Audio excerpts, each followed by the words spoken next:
All right. Well, good morning, everybody. Welcome to day 2 of our policy capacity building workshop series. We're really excited to have you all here and join us for an in-depth conversation around our California state budget process. Really, what we're going to cover today is budget 101, what it is you need to know about how the process works. But really what we're hoping to dive into as well later in the program is a conversation around how you are going to be able to best maneuver that process and engage in various ways around advocacy to ensure that, one, how do you get something into the budget? And then more importantly, once it's in there, how do you maintain it in the budget? Ensure that it stays there in time for the governor's signing when it comes time for the budget signing in June. And so with us today, I'll have them give themselves a brief introduction of who they are before diving in. But I'm excited to have Leah Barrows back again. Amazing, phenomenal person who's working in the halls of the Capitol as a lobbyist, fully understands how this process works. So she's certainly a powerhouse and excited to have her here. And of course, we have Kai Jackson, a great friend of mine and colleague who's also very well experienced, not only in the state process, but also has had some time and experience with our federal government as well. So without further ado, I will have them go ahead and get this started. So Leah, why don't you go ahead and kick it off for us? Absolutely. Good morning, everybody. So excited to be here for day 2. For those of you who weren't on the webinar yesterday, Leah Barrows, and I'm the founder and principal of Leah Barrows, LLC, very small but mighty legislative advocacy firm that I founded. I've been working in politics for close to 10 years now. I got my start working for Senator Susan Eggman, who I worked for when she was on the assembly side. I was a staffer for her for about 3 years before I started contract lobbying. And I consider myself to be more of a generalist these days. I work in anything from energy to social justice and equity issues, and more recently started the deep dive into the world of education, which has been a lot, but it's a beautiful, beautiful space to be in.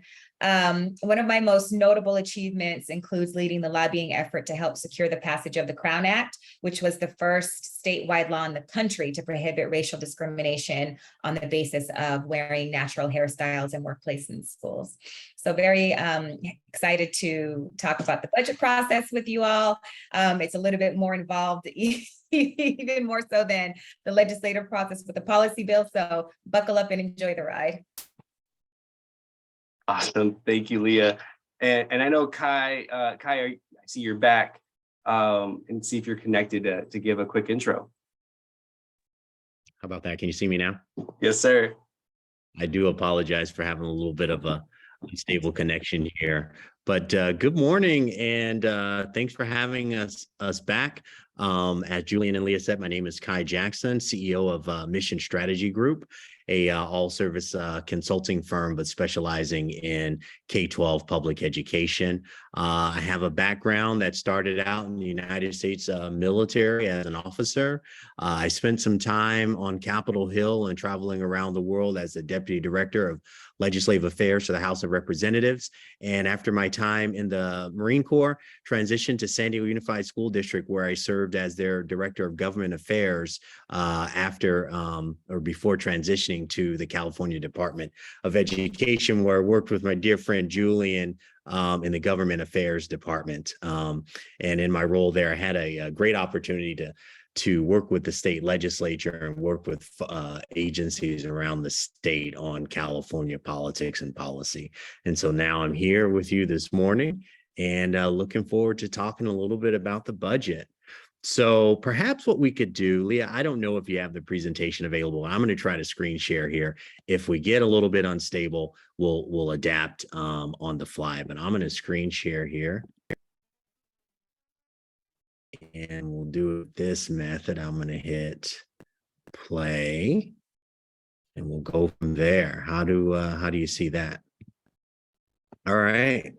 So let's kick right into it. I really love this slide because it really sets the context for what we're going to talk about. And maybe we could just talk a little bit about some of the current budget dynamics and what we're seeing. First, let me just start out by saying our state budget, our California state budget, is more than just a dollars and cents document. It really is a reflection of California's values. And I looked earlier this morning, as a matter of fact, on the Department of Finance's website, there's a sentence that says our budget is a reflection of California's values. So it's clearly stated there. But when I began to think about what's going on, I thought about multiple years of the pandemic. I thought about new pandemics perhaps emerging. We think about what's going on around the world in terms of inflation. We think about what's going on in terms of hostilities in Ukraine and afar. And we're a little bit nervous about the economy, nervous about the housing market. And we're in a large state, the fifth largest economy in the world. Hey, Kai, I apologize, sir. We're losing you. I'm wondering if maybe you turn off your camera, if that might help a little bit with your connection. Let's see. Sorry, I don't mean to interrupt you. I know you were flowing. Oh, no, that's okay. Let me definitely try that. How about now? Yeah. Yeah. Would you mind would you Yep. mind bringing up the PowerPoint and share that? Yes, sir. Give me one moment. Okay. So while he does that, let me apologize to you for not having the video. I am mobile this morning, as many of you might be as well. But what we started to talk about was our budget. And the reality is that there's so much going on in the world that impacts California's budget. Things on the national stage impact our budget. Things on the international stage impacts our budget. And so I'll let him bring that up. Oh,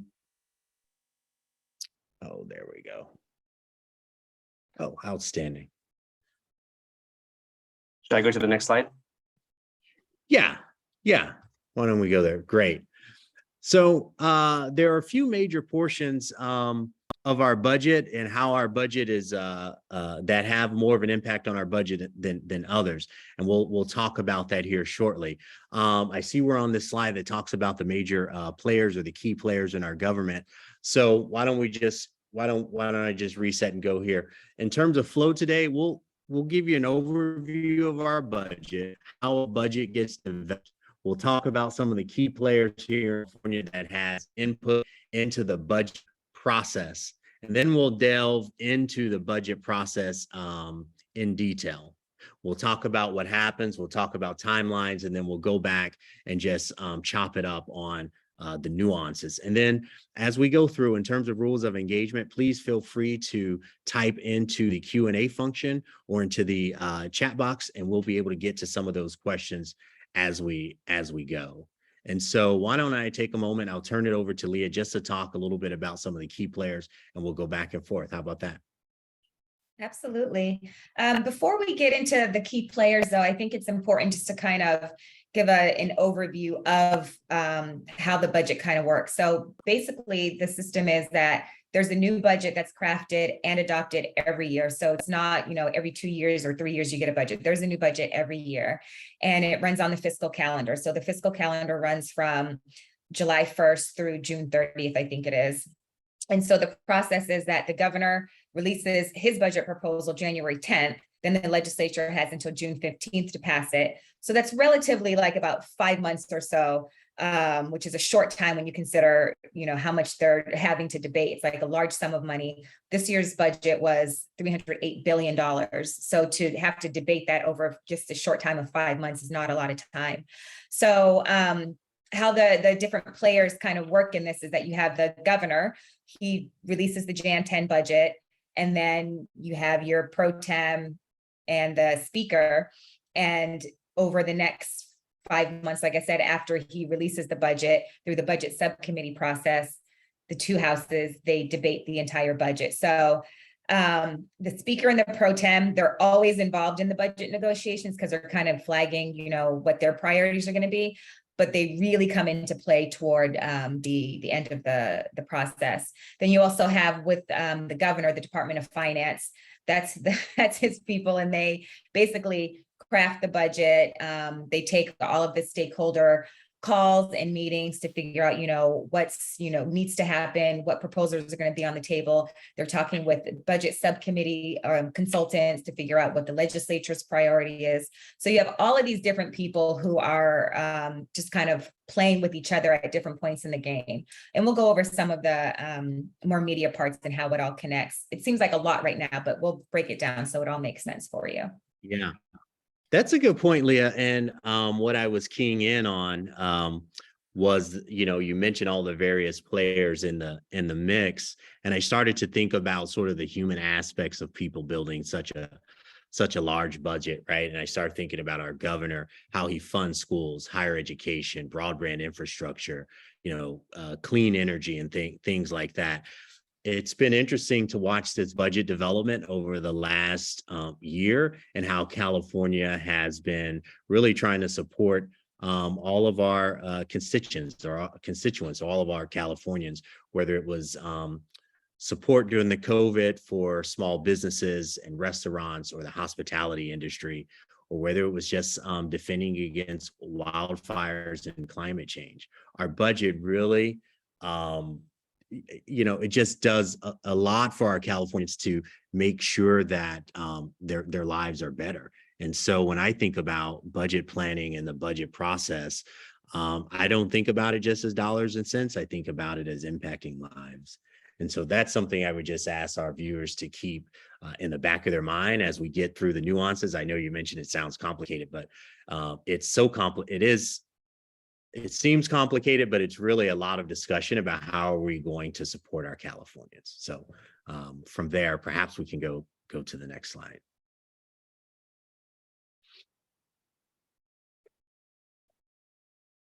Great. Leah mentioned a little about the Department of Finance, and we won't spend a whole lot of time on this slide, but the Department of Finance is such a key player in this. I mean, clearly their job is to help build and support California's budget, make sure we're not overspending, for example. They are that single point of contact that the governor relies on, not solely, but to make sure that this budget development process goes off smoothly. We do have a new head of the California Department of Finance. His name is Joe Steffenshaw. Am I pronouncing that right? Yeah. Joe Steffenshaw, and it was Miss Keeley before, and she's moved on. And Joe has a lot of experience in the legislature and with budgets, so we really look forward to working with him in this process. And so what I will say is that in California, you have elected officials. Certainly the governor is an elected official, and he has a number of departments that directly report to him. For example, the Department of Health and Human Services, right? And they build their budget and they will submit that budget, for example, to the Department of Finance. In other cases, you have independently and constitutionally elected officers in California, such as the Superintendent of Public Instruction, who runs the California Department of Education. So while they will also have some budget proposals, those are a little bit different in how those are handled in terms of budget development process. And we'll talk a little bit about that. But I did just want to note that you do have other departments, or you have state agencies of the government that aren't necessarily controlled by the governor. Next slide. And I also will point out, I think this is a good time to talk about timeline sequencing. So if you do have a budget proposal that you want to submit, it's really important to start early, right? So as we know, the governor releases his proposed budget in January. So you're going to want to start laying your foundation well before that. So if you want to get a shot at getting your budget proposal in the next year's budget, you have to start having meetings with the relevant departments and Department of Finance starting in like July, August, right? So for example, like Kai said, if your budget has to do with education, you'll want to speak with Department of Education, you want to speak with State Board of Education, maybe even Commission on Teacher Credentialing, depending on what your budget proposal entails. And you want to do that because the departments can help you work on the issues behind the scenes. If it's something that they're supportive of, they can even carve out space for funding in their budget change proposals. And a budget change proposal is pretty much just a document that state agencies submit to make budget changes and to make their own budget asks. And then the governor uses that to prepare the budget. So between, the late summer, early fall, you're going to want to have those conversations with departments, agencies, and Department of Finance to make sure that they know what's on the radar. And then you start building out conversations with budget committee consultants and that sort of thing. Oh, I love that comment, and I apologize again. You guys can't see me, but I'm looking at Julian because I know a lot of our audience are nonprofits, and they have some priorities. They have things that they would like to move forward, perhaps via a legislative bill that we talked about yesterday, or perhaps via the budget. And I'm just wondering, Julian, if you just give us your thoughts, because we know you have lots of experience on perhaps why somebody might want to get something in the governor's January 10 budget as opposed to running a bill. Yeah, no, thank you for that, Kai. I mean, really, the issue areas can run the gamut, right? I mean, if it could be something as a good example would be, look at UC Riverside getting funding through the state budget, in order to help, expand its facilities and make it really a state-of-the-art university right here in the Inland Empire. That's not a budget ask that necessarily is going to impact the entire state, right? That's a very specific budget ask that is going to really improve not only the economic development in our region, right, but also making this university, UCR, a powerhouse in our region to make it competitive with its other UC partners throughout the state. And so I think using that as an example would say, hey, is there something that we believe that would only further improve or improve the quality of life for our constituency here in the region? You guys remember the Cheech Museum right in downtown Riverside is another great example of funding that went through the state budget. I could be wrong here, but I think it was about to the tune of $30 million that we got in the state budget to help build out the Cheech, Chicano Art Museum.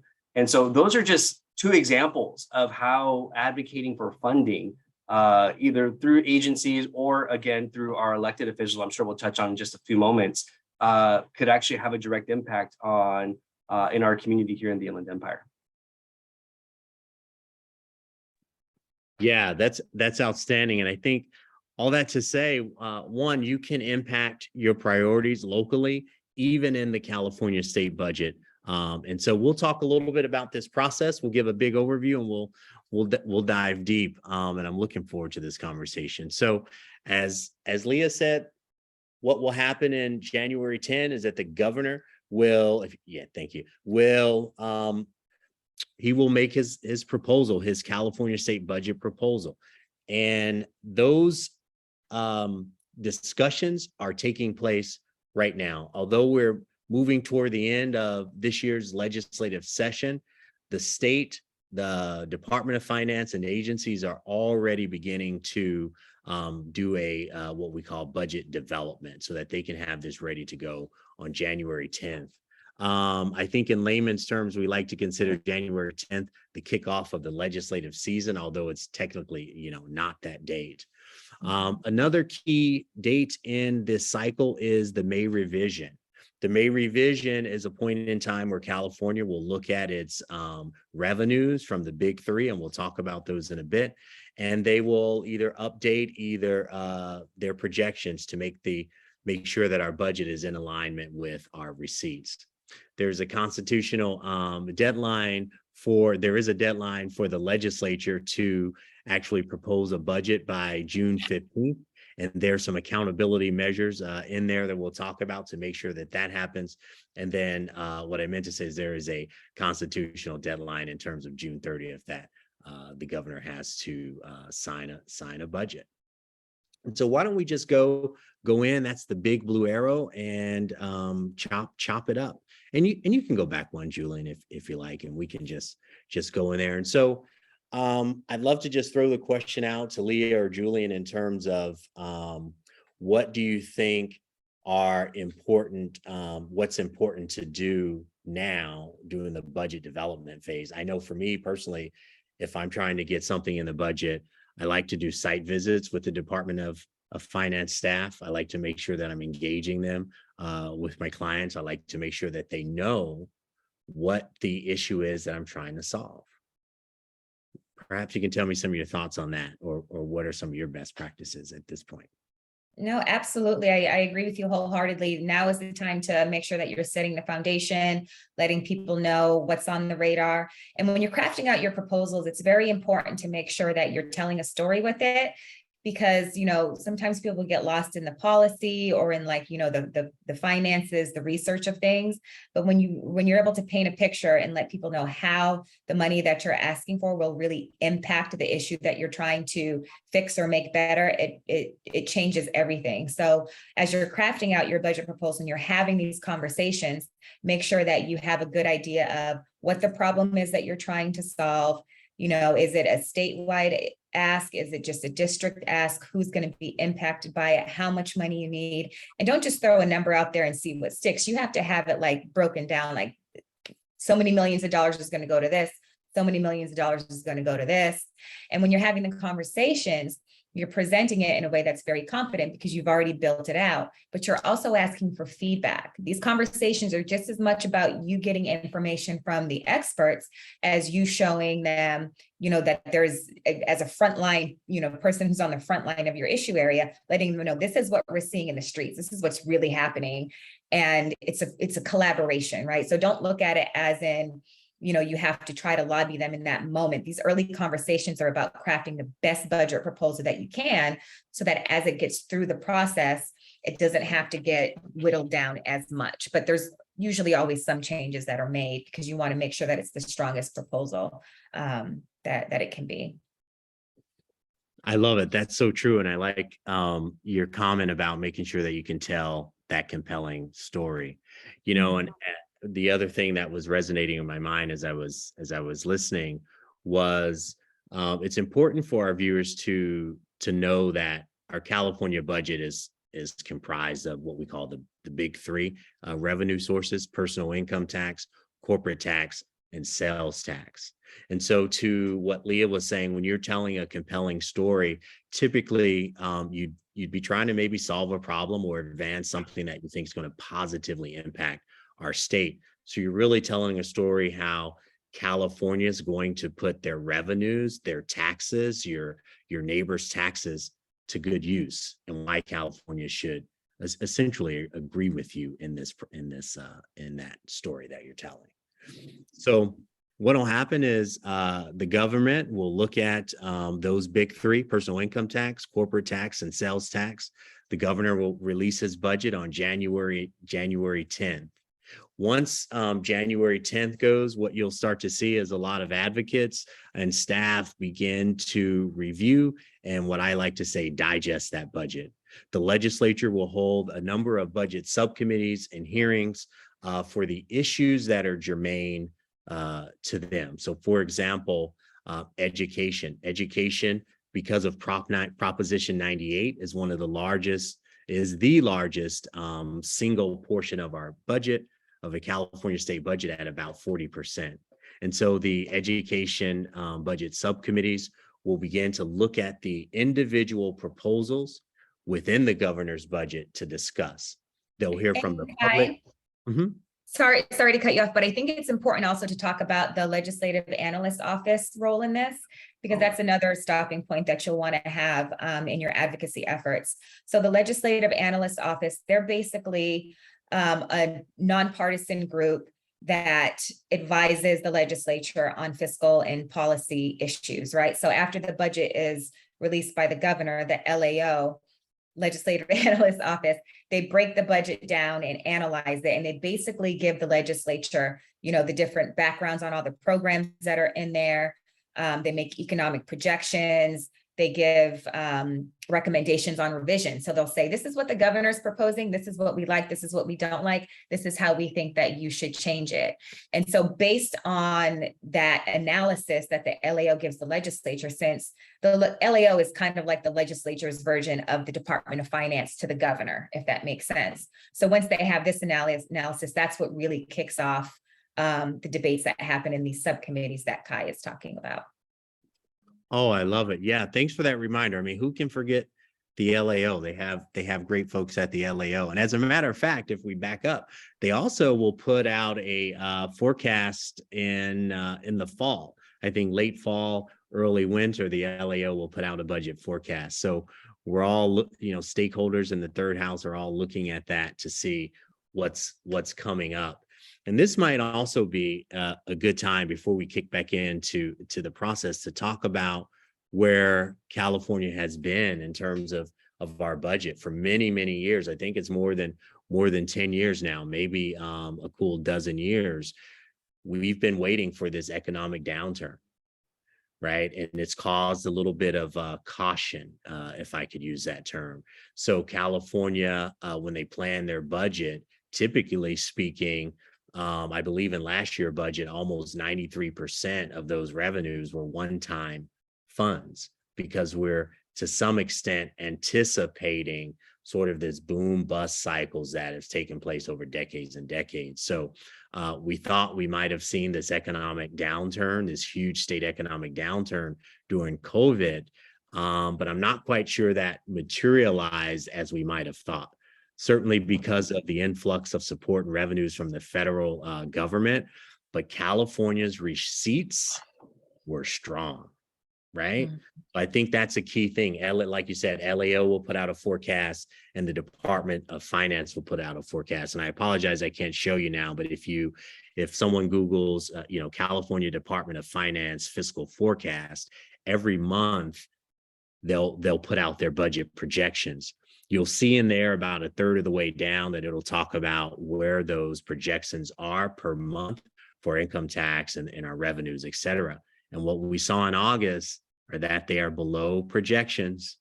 Mm-hmm. So I'm not saying that there's an economic downturn coming. I'm not an economist whatsoever.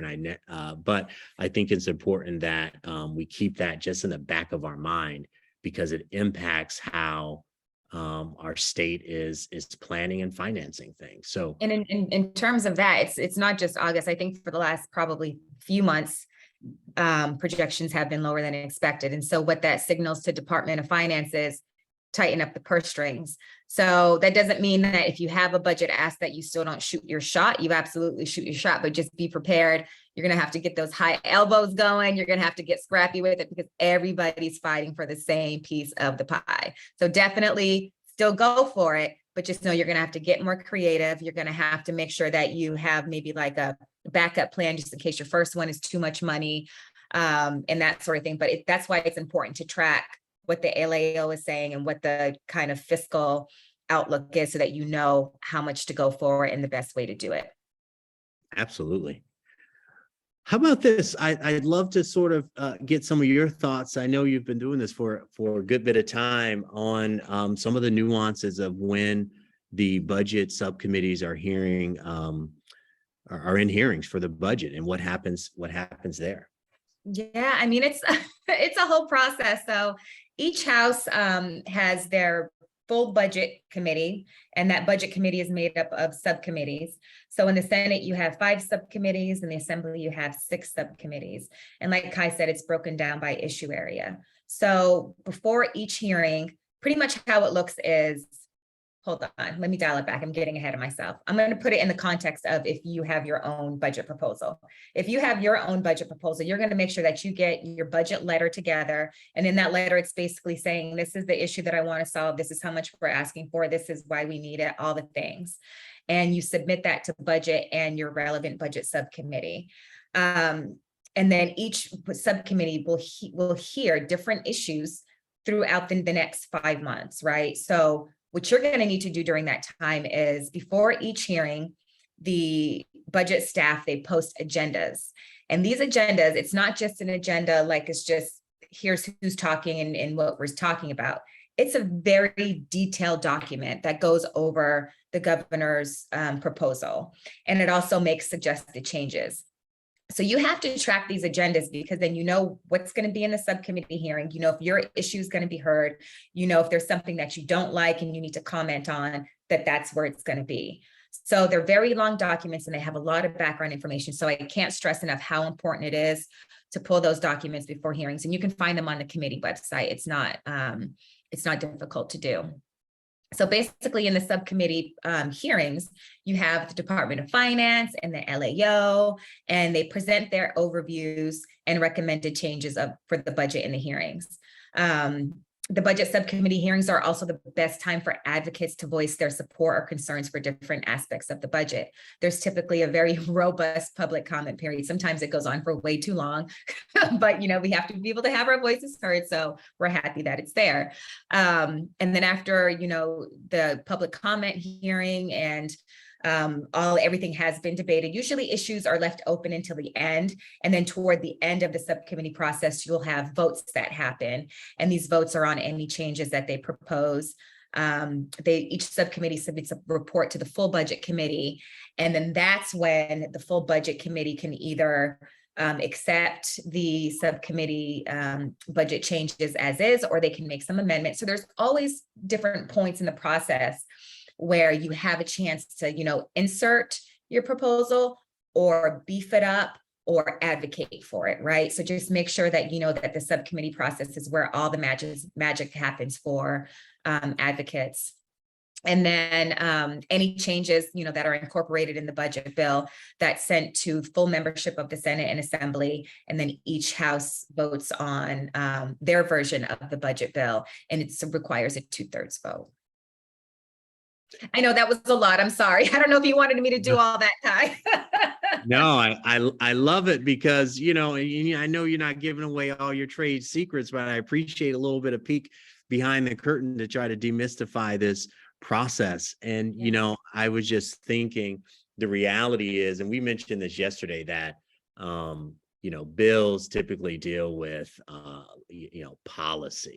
policy issues, and the budget, you would think on its surface, just deal with these larger issues and budget, and not necessarily policy. But what we've been seeing increasingly so over the last number of years are folks who would like to really move their policy agenda through a budget vehicle, right? So in some cases we find, or in many cases we find, policy being played out in the budget. And just one example, myself as a K-12 guy or education guy, I was thinking about the governor's recent trip to Washington, D.C., and he talked about education in California being at the precipice, being at a balance, and that California is basically going to lean in and go all in on transforming our education system. So he has 13 different items that, he's budgeted for and California has supported to support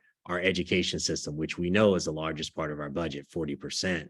And when I talk about budget investment, we're talking about in the billions. We're talking about community schools, multiple in the billions, tutoring, free tutoring, arts and music. And so to your point, looking at these agendas when it's going through the budget subcommittees, it is important to read that, to participate in that, because you'll know how this budget impacts policy, right?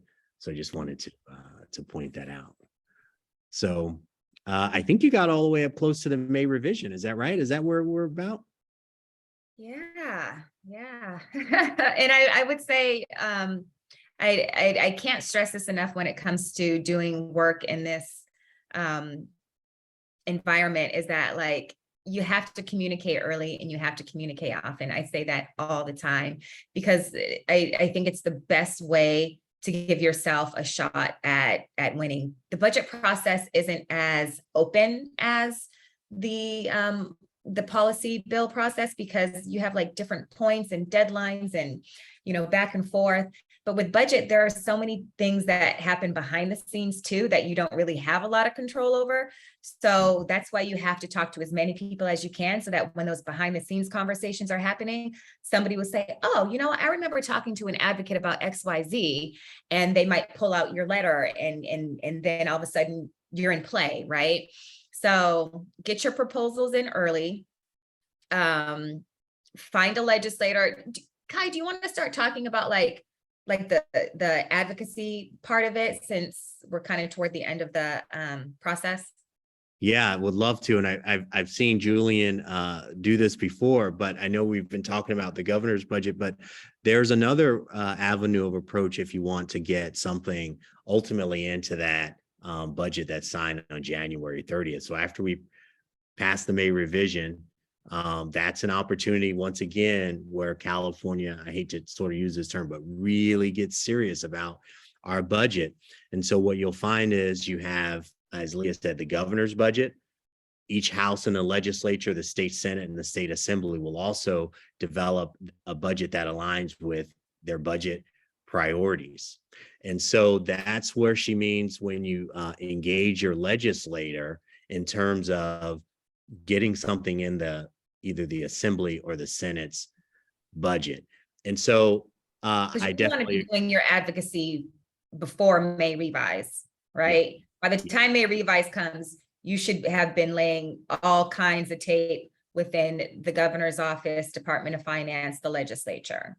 No, absolutely. And this is where relationships matter.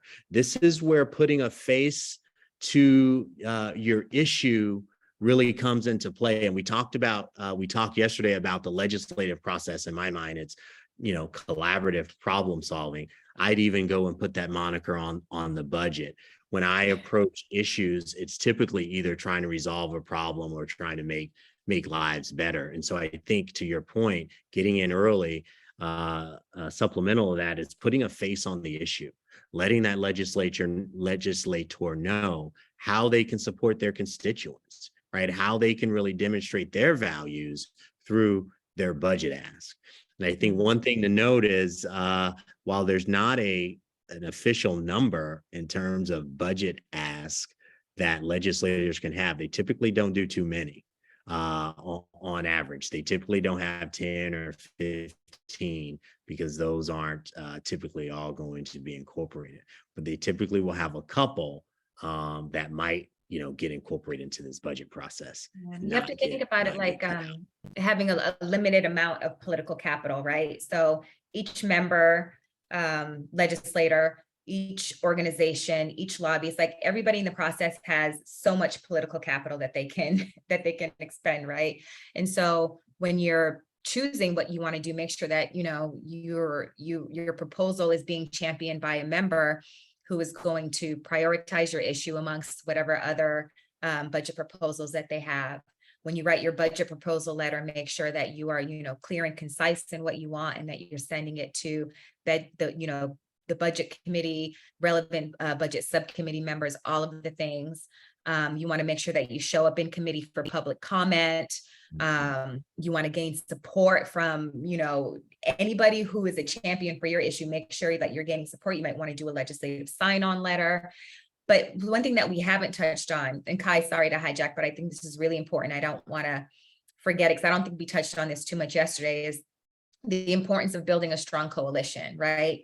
You always want to have a strong coalition of interested stakeholders to help rally around your issue, speak on the issue, write their own letters, and just to make noise, because sometimes it's just a matter of who is the loudest.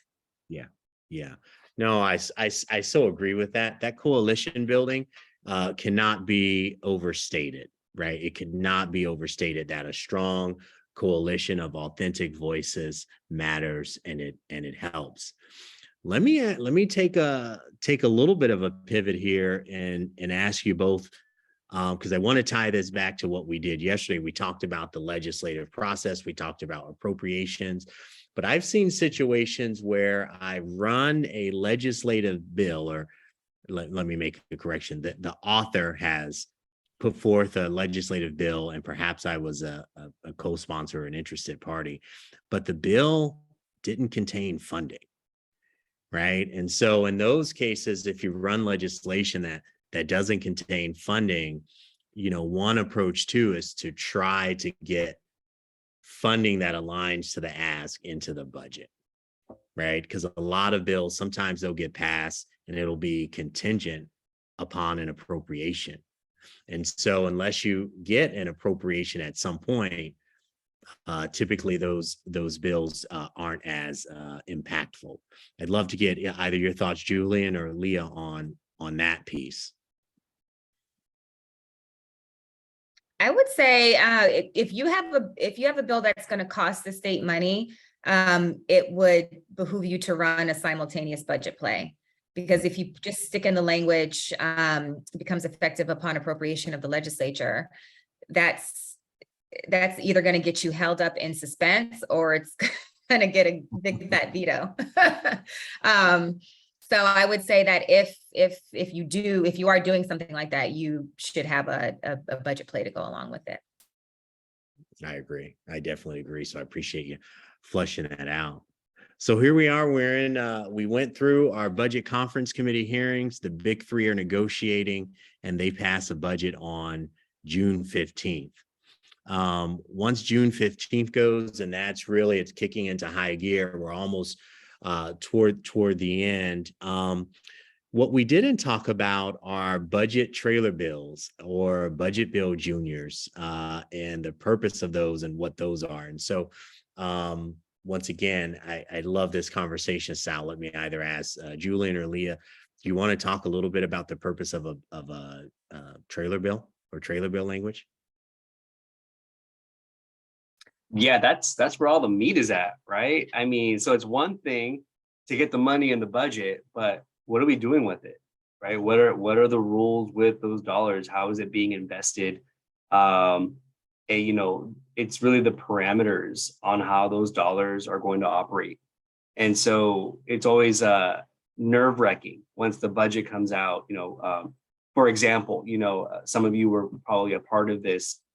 Here in the IE, we had a roundtable around dual enrollment, and we worked with K-12, our labor unions, as well as our community colleges to put together a set of proposals. Ended up getting, long story short, $200 million in the governor's budget for dual enrollment, along with our partners at Ed Trust West and Career Ladders Project and College Futures Foundation. But we were waiting to see what was going to happen with those $200 million, because it was initially $500 million. It got negotiated down to 200, and we needed to better understand, well, what does that mean? Did anything get cut? Well, obviously the dollars got cut, but what got cut with those dollars? And so that's where the trailer bill comes into play.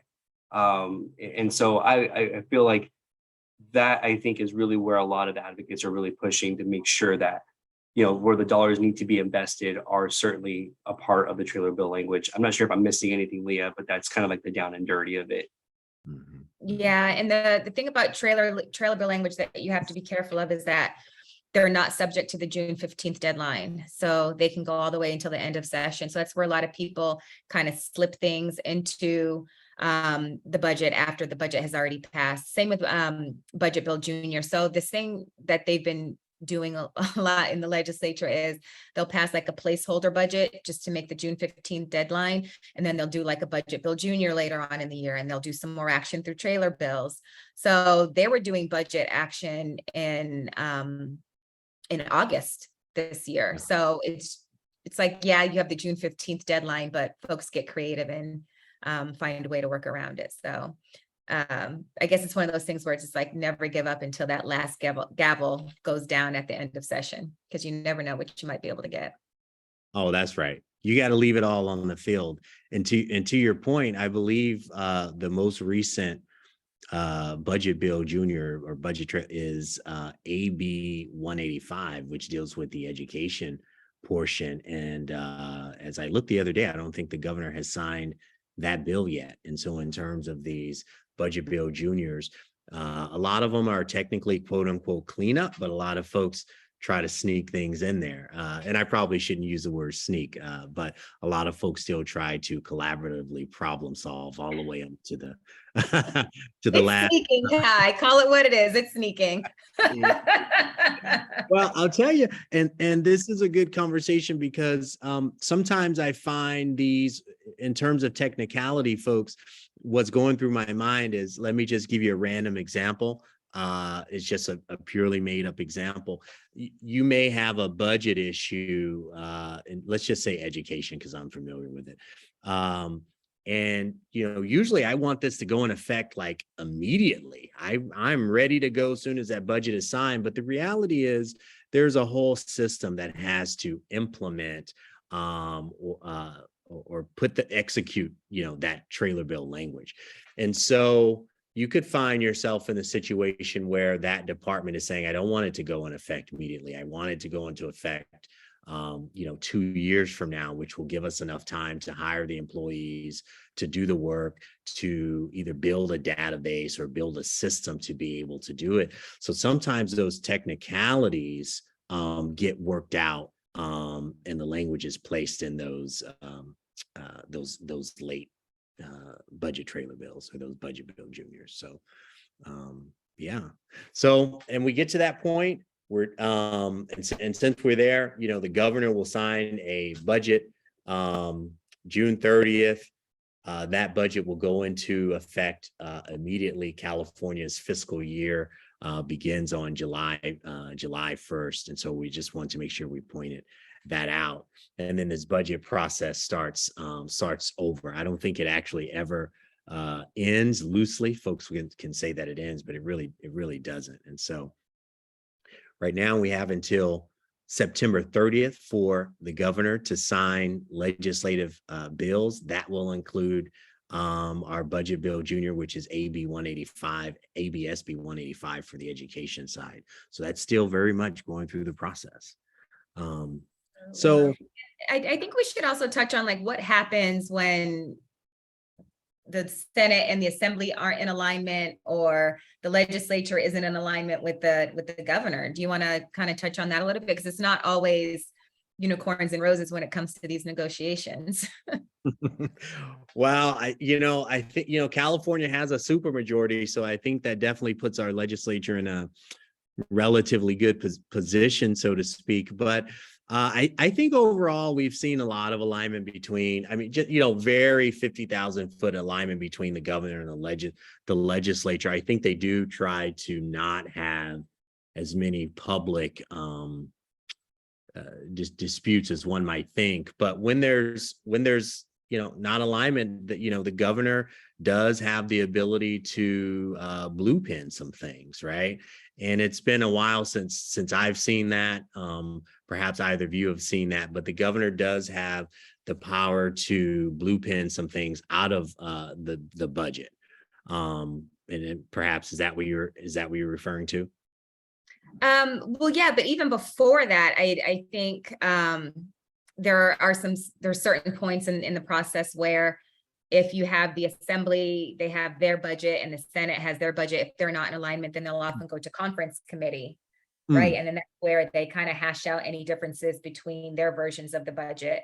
And this is a public process, but there isn't typically an opportunity for public testimony during conference committee.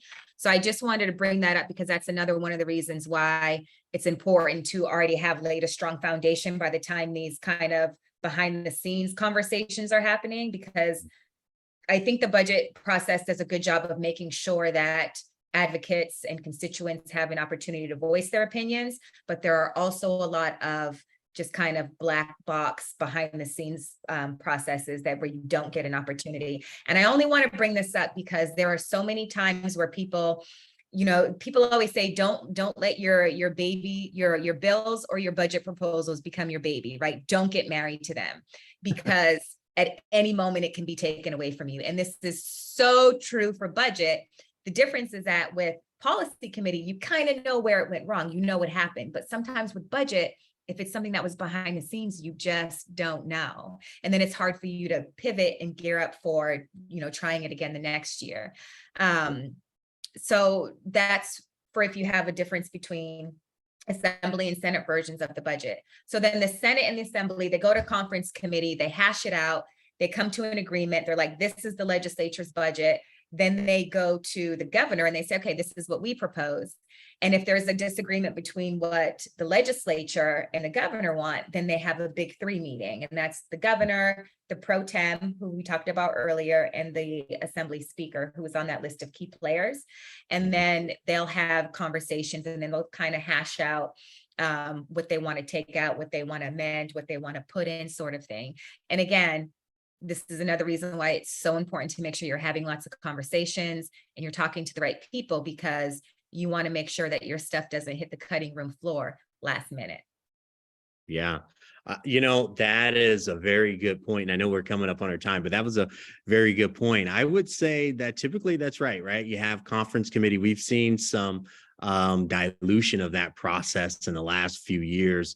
And in some cases where they didn't have a conference committee. And I won't tell some of our advocacy or lobbying, trade secrets. I won't give them all, but there are opportunities depending on the relationship to, like you said, work with that staff, that budget committee consultant, to get it in there, right? Mm-hmm. To really get it in there. I think obviously some state agencies that have their own constitutionally elected officers have some advantages more than us, our ability to get those meetings or what have you.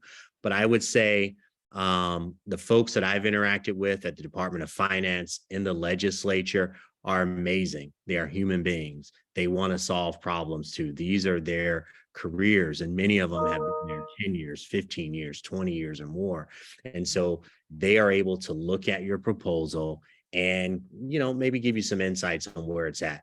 Now, I will say, just like Leah said, the Department of Finance holds it tight to their vest, and it's they're very much professional, and they don't tell you typically ahead of time whether it's in the budget or not, because that's the governor's budget. So let's stop there. We still didn't see any questions in the Q&A, so that means you guys have all of the answers already. No? Well, while we wait for folks to chime in on any questions you all may have, just to kind of also level set for many of you on here who are nonprofit organizations who may not necessarily have the capacity to do all that advocating. Just keep in mind that there are folks like myself and Kai and Leah and Michael and others who can help steward this work for you in partnership with your organizations. We did it last year with many of you during our policy strategy sessions last fall, where we submitted a handful of different budget and policy proposals to our elected officials in the state legislature through our IE caucus. That was an avenue we use. I know many of you may not get the opportunity to actually advocate with state agencies or directly with the governor's office and the DOF, but your elected officials are certainly another avenue to utilize. Every fall, keep an eye out, especially on your social media platforms. You'll have folks like Majority Leader Reyes who will put out a call to her constituents on budget items. If you have any budget items that you want to propose, to utilize their window of opportunity to submit those, and they'll take those into consideration in their budget packages that they'll be submitting to DOF and the governor's office. So just know that there are other opportunities like that. We're going to be continuing to do the work with you all as well. So, starting in October, we're going to kick back up our policy strategy sessions where, for those of you who were able to join our policy and engagement forum back in July, each of the 5 priority areas, which is education, equity, inclusive economic development, housing, health, and the environment. A set of proposals were already identified by you all. And we're going to now use those documents, those one-pagers, and actually dive deeper this fall in October. It'll be quick. It'll be 4 weeks, right? Just the month of October to tighten it up. What it is, to Leah's point earlier, we got to get our budget letter ready. If it's a budget ask, why are we asking for it? What's the information behind it? What's the impact we're looking for? Same thing with the policy stuff, right? So any bills that we're going to be submitting and hopefully tapping our own IE caucus to help us carry what's the problem, what's the solution, and what sort of background are we providing to justify the ask. So that's a lot of the work that we're going to be doing, just as much as what they've talked about yesterday and today. We're going to be doing it locally with you all. So any of you that might be interested, please reach out to me or Michael to really be a part of that conversation. And just know too that, I don't want to call it an arbitrary deadline, but we do have a deadline to get this stuff done by before Election Day, so that we actually have a shot as soon as we know who our elected officials are. Some of them we already know are safe. Others, not so much. We'll need to figure out, how we go about and activating our coalition that we're building with you all to get our elected officials to and our IE caucus to work on behalf of all of you. Yeah. Julian, if I can, I would say this is also the perfect time to start building relationships with your members because they're in their districts right now. So it's perfectly fine for you to call and set up a meeting in the district office, do like a meet and greet, really get to know them so that when it comes time for you to activate and make the ask to them, you already have a relationship. They already know who you are. Yeah. And that's a great point because your members are in your district right now. So what better time to reach out to the district offices to get a hold of them and see if you might be able to get a meeting, if not with them, at least their staff, to start cultivating those relationships. So much was shared with you today and yesterday. I know it's a lot, but just know that the point of all of this is just a level set to give you all an opportunity to just understand how the process works, at least at a 30,000 foot level. And that you got folks like us on this screen to help you navigate that. And before we wrap up here, I see Kai's hand is raised. If there's Kai, you got something else you want to add, brother? Hey, really quick, I was just gonna say we did see the Q&A. Someone wanted to know how to contact us. Julian and the foundation will follow up, and it'll have our email addresses in those. So I think he'll send these documents out within the next short time here. But I just wanted to say this for all of those that'll be working with the foundation on their policy tables. One, this is a great service that they're providing, but two, I think there's this other level of funds, right? Once funds are appropriated in the budget, many times they're allocated maybe to counties, so you can interact with your local county supervisor down the line and how they're implementing those funds. Make sure they know about your priorities and your agencies. So once the money goes from the budget process to the execution process and disbursement process, you're also in the mix. And so we didn't talk about that today, but hopefully we can during your policy tables to make sure that they're in that process. So that's all I had. Absolutely. Well, thank you, Leah, so much for sharing your experience and your wisdom here. It's not easy. This really is not easy, folks. This is one of those things where trying to explain the California budget process, the fifth largest economy in the world. I mean, it's to do it in an hour, it doesn't do it justice, but we realized that we had to kind of go at the high level of what this looks like, just to give you a little taste of the budget process. But thank you guys for being here. Kai, as usual, sir, thank you for sharing your wisdom here. For those of you, like as Kai just mentioned, I will share their contact information if you guys have any further questions. You have me and Michael to lean on as well. And we look forward to continuing the conversation on Friday, which will be a wrap up on how nonprofit organizations can engage in all this good stuff without compromising your 501c3 status. So we hope you'll join us for that and later this October for our strategy sessions. So with that said, thank you all so much. And we look forward to continuing the conversation. Thank you. Thank you. Bye-bye.